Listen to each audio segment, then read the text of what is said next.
Safira dan juga sahabat Mira Asset. Jadi mungkin kemarin sudah mendengar ya ada berita mengenai kinerja daripada laba bersihnya Astra International itu yang pada semester 1 2023 mengalami penurunan. Nah, apakah benar ini penurunannya juga disebabkan oleh hal-hal yang bersifat operasional dan kita memutuskan masih mempertahankan peringkat trading buy dan didasari oleh potensi dari meningkatnya produktivitas karena di semester 2 nanti, di semester 2 ini maksudnya, itu akan ada hari libur yang lebih sedikit yang bisa mempengaruhi kinerja operasionalnya juga. Next slide.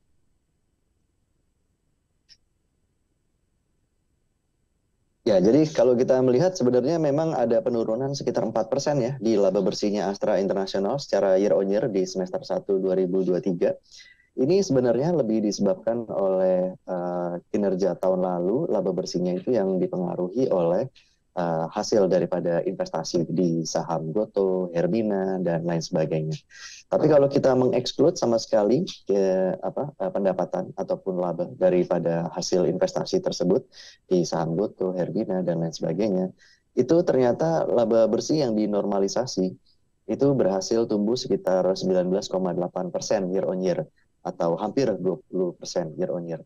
Jadi sebenarnya hanya untuk melihat kinerja laba bersihnya aja tidak cukup representatif untuk menggambarkan kinerja operasional. Jadi setelah kita normalisasi ternyata ada pertumbuhan hampir 20%. Di sini terlihat juga laba operasionalnya atau operating profitnya juga mengalami pertumbuhan hampir 11%. Gross profit laba kotor juga mengalami pertumbuhan 9% dan pendapatan mengalami pertumbuhan sekitar 13% secara year on year di semester 1 2023.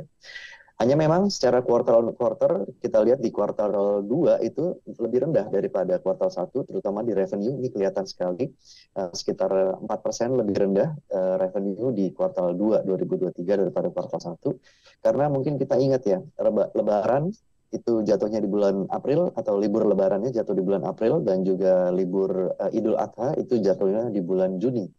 Jadi kuartal 2 itu mengalami sedikit hari kerja, akibatnya banyak dealer sepeda motor maupun dealer mobil, maupun juga lembaga pembiayaan itu kan pada tutup ya. Jadinya libur dan tidak bisa melakukan aktivitas penjualan. Dan ini yang menyebabkan revenue mengalami penurunan secara quarter and quarter. Tapi kalau kita lihat secara kinerja operasional, baik laba operasional, operating profit itu mengalami peningkatan, hanya laba bersihnya yang telah dinormalisasi itu juga mengalami peningkatan hanya tipis aja sekitar 1,2% quarter on quarter karena semata-mata hasil investasi yang dari saham Goto, Herbina, dan lain sebagainya itu tidak mengalami kinerja yang cukup baik untuk di kuartal 2 2023. Tapi kita juga melihat adanya peningkatan biaya-biaya juga yang non-operasional sehingga untuk laba bersih yang dinormalisasi itu hanya mengalami peningkatan sekitar 1,2%. Tapi overall ini semua masih cukup selaras atau inline dengan perkiraan kami sebelumnya di mana run rate-nya itu sekitar 55% di laba bersih yang telah dinormalisasi dan juga sekitar 53% di revenue-nya dan juga sekitar 52 sampai dengan 53% run rate di operating profit-nya. Ya, sehingga ini masih cukup inline dan masih cukup relevan untuk dipertahankan perkiraan kami yang sebelumnya. Next slide. Jadi kalau kita melihat secara kesimpulannya, kita masih mempertahankan rekomendasi Astra International ini dengan peringkat trading buy, dan ini juga tercermin ya dalam valuasi yang sekarang ini kita melihat sudah mendekati minus 2 standar deviasi daripada rata-rata PE ratio dalam 10 tahun terakhir. Jadi memang sudah sangat murah sekali, sahabat Mira Asset dan juga Bapak Ibu. Dan kita melihat di sini ada potensi untuk Astra International ini menampilkan kinerja yang lebih bagus lagi di semester 2 karena kita melihat terutama di segmen otomotif dan juga jasa keuangannya di semester 2 2023 ini akan diuntungkan dengan lebih sedikitnya hari libur. Lebih sedikitnya hari libur ini juga akan mendorong penjualan terutama di otomotif, sepeda motor dan juga mobil karena lembaga pembiayaan dan juga dealer sepeda motor akan bisa beroperasi lebih banyak harinya. Dan juga tidak lupa kita juga masih melihat bahwa segmen yang berkaitan dengan komoditas, yaitu alat berat, kemudian juga